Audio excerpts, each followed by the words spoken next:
É nosso convidado, o advogado Rui Costa Pereira. Boa noite e muito obrigada por estar connosco. Queria que me explicasse que desfecho é que este caso pode ter. Ou seja, ou é condenada ou é absolvida, só isso? Não há nenhuma solução criativa que a juíza possa encontrar? Pode haver qualquer coisa que fique no meio de uma e de outra, se, por exemplo, a condenação não for pela totalidade do pedido que foi apresentado pelos músicos e pela empresa que gera a carreira deles, no montante e não só, porque se a memória não me trai, eles, além de pedirem uma indemnização pelos danos que invocam, pedem também a remoção do vídeo, pedem que haja aquilo que se chama uma sanção pecuniária compulsória, que é, no fundo, uma espécie de multa diária que os tribunais aplicam às pessoas condenadas para que, não fazendo aquilo pelo qual são condenadas, é-lhes aplicada essa multa diariamente até que o façam. E esta juíza que está a julgar este caso, por exemplo, noutro caso bastante conhecido, que foi a da condenação de André Ventura pelas expressões que usou para caracterizar a família Cauchy, também condenou André Ventura a essa sanção pecuniária compulsória relacionada com o pedido de desculpas que foi condenado a também prestar a essas pessoas e que acha foram... que isso pode acontecer também aqui neste caso? Não ter de pagar a indenização, mas ter um pedido de desculpas, de retirar o vídeo? Para que isso acontecesse, primeiro tinha que haver uma condenação. É um bocado difícil fazer um juízo de prognóstico sobre um qualquer processo, sobretudo num que aquilo que acompanha é aquilo que a comunicação social relata sobre o mesmo. Mas há aqui várias interrogações que podemos fazer se há de facto condições para que haja de facto uma condenação. E há, na sua opinião, acha que a Joana Marques pode ser mesmo condenada? É assim, tenho algumas dúvidas na perspectiva de, analisando os vários pressupostos que são exigidos para, numa situação destas, ter de haver uma condenação, que é, quando estamos a falar de responsabilidade extracontratual, tem que haver à cabeça um ato ilícito, tem de haver uma ação culposa, tem de haver dano, tem de haver nexo causal entre os danos e o ato ilícito. Se nós olharmos para aquilo que aconteceu nesta situação, tivemos uma publicação feita nas redes sociais da autoria da Joana Marques, em que pega em algo que não foi criado por ela, que foi a representação de uma atuação destes músicos e na interpretação que eles fizeram do hino nacional numa prova de motociclismo. Mas ela é acusada de manipular esse vídeo, não é? Ela, de facto, faz alguns cortes no vídeo, mas, pelo menos na minha opinião, acho que o vídeo vale por si. Achar que isso constitui ultrapassar determinadas metas que... Neste caso, o direito a liberdade de expressão dela, a liberdade criativa que ela tem, que esses limites, que essas fronteiras do direito dela foram ultrapassados, tenho algumas reservas que se possa dizer uma coisa dessas, se não mesmo certezas de que não. E passar daí para a verificação de todos os outros pressupostos da responsabilidade civil, quer dizer, ela teve um interesse em ofendê-los quando fez aquilo. Tenho dúvidas, ela, afinal de contas, é uma humorista. É a profissão dela. A profissão dela é fazer rir as outras pessoas.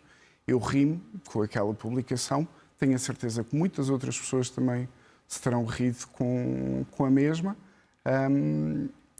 mas também fiz o exercício de olhar para o vídeo, até para fazer... Lá está, ela é acusada de ter manipulado o vídeo. Então, vamos ver o vídeo sem ser no contexto da publicação dela. Acho que falar de manipulação é um bocadinho um exagero. E digo-lhe mais, o vídeo por si permite uma pessoa que se ria. Eu acho que a Joana Marques, neste caso, nem sequer não foi especialmente bem sucedida naquilo que ela faz diariamente, porque não precisou de fazer grande coisa. Se for condenada, não se abre aqui um precedente em relação a outros humoristas, em relação ao trabalho dos humoristas em geral, em relação até aos comentadores, quer dizer, qualquer pessoa, não é? Abre-se.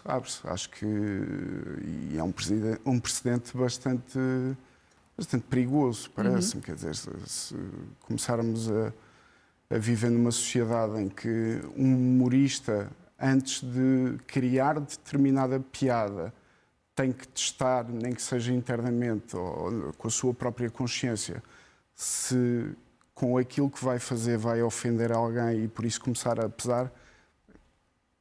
Acho que aí, quer dizer, se calhar o humor passa a ser outra coisa qualquer. Eu acho que o humor é propositadamente feito para ultrapassar barreiras que não são, por regra, consentidas a outras profissões. Eu, na minha atividade de advogado, com certeza não poderei dizer muitas das coisas que os humoristas dizem no seu dia-a-dia. Quem me dera. Muitas vezes ajuda. Os advogados, as advogadas, neste caso, acho que são senhoras dos Anjos, dizem que este processo não é um ataque à liberdade de expressão, mas na prática é. Ou não? Percebo que possa ser feita essa leitura. Agora, a verdade é que aquilo que, com certeza, as minhas colegas fizeram, desconhecendo inteiramente a ação que foi apresentada por elas, com certeza que não foi moldada em termos de servir como instrumento de ataque à liberdade de expressão. Simplesmente procuram, através de um processo judicial, demonstrar que alguém, neste caso a Joana Marques, foi além daquilo que, na perspectiva que é invocado pelos Anjos, é permitido do ponto de vista legal e que essa ação, ao ir além daquilo que a lei permite, provocou danos e esses danos serão, na perspectiva deles, ressarcíveis. Vamos ver. Este caso também nos remete para o problema da falta de regulação nas próprias redes sociais, porque depois deu aso a uma série de outras manipulações de vídeos e, enfim, toda uma onda da qual a Joana Marques não tem culpa nenhuma, não é? Claro. Não tem nada a ver. E depois há outra coisa, que é, até numa lógica dos danos que são invocados pelos autores desta ação, parece-me que eles, através da própria ação, até terão conseguido fazer capitalizar muito mais essa repercussão mediática. Agravaram os danos? Se agravaram os danos, não sabemos, porque para isso até se calhar tinha que haver uma outra ação diferente. Agora, aquela que foi apresentada, com certeza, é limitada do ponto de vista temporal pelos danos que se verificaram à data em que eles apresentaram aquela ação. Agora, é evidente, quer dizer, basta ver o que se passou nas últimas semanas, quer dizer, não é comum um processo de natureza civil. Normalmente os processos de crime têm grande interesse mediático e vemos a presença assídua dos órgãos de comunicação social em alguns casos, como é o caso da Operação Marquês, que agora vai começar o julgamento esta semana, mas numa ação civil isso não é assim tão comum. Mas é evidente, quer dizer, a partir do momento em que se mexe numa coisa destas, numa altura em que a sociedade enfrenta uma polarização cada vez mais crescente em vários domínios.